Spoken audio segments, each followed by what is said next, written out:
Okay, let's talk about social inequality. Now, when we talk about social inequality, what we're saying is that the resources in a society are unevenly distributed. Now, an excellent example of this is the wealth distribution in the United States, where the top 20% have 72% of the wealth of the country, and the bottom 20% only control about 3%.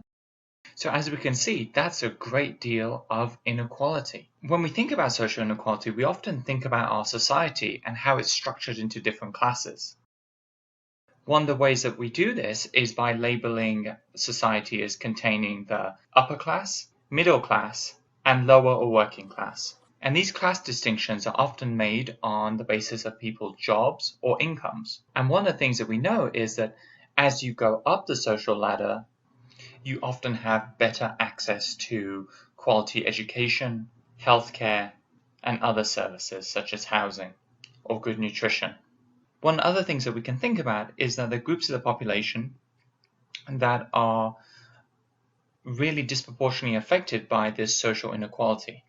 Minorities, for example, ethnic minorities or racial minorities, tend to have greater degrees of inequality as manifested by lower incomes, lower educational opportunities, and reduced access to healthcare. And the healthcare that they do get is often substandard. In addition to racial and ethnic minorities, we should also consider that people who are very poor or who are in poverty also face considerable barriers to obtaining the same healthcare, education, and other resources such as housing as other people. So really being an ethnic minority, racial minority, or being very poor puts you at a great social disadvantage. In some ways, gender does too. We know that being female carries with it certain disadvantages in regards to social equality, in that females often experience differences in terms of pay, known as the gender pay gap, where they may be paid less than their male peers. They may also experience the glass ceiling effect, where they may be more poorly represented in higher positions, more powerful positions within companies and other institutions, even public institutions. So gender is also an important consideration.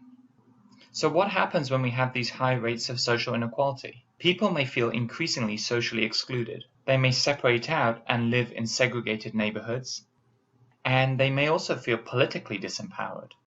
This potentially creates a combination of things which can lead to civil unrest and also may tempt people into criminal activities. So what can we do about social inequality? Well, we can have a variety of government schemes to allow financial support or social support such as food stamps for individuals facing considerable hardship. We can try and identify and remove barriers to healthcare and education for people facing these considerable hardships. Additionally, we can carry out further research into these vulnerable populations to help understand their needs and try and figure out suitable interventions where we can make a difference into their lives and allow them to integrate better into society.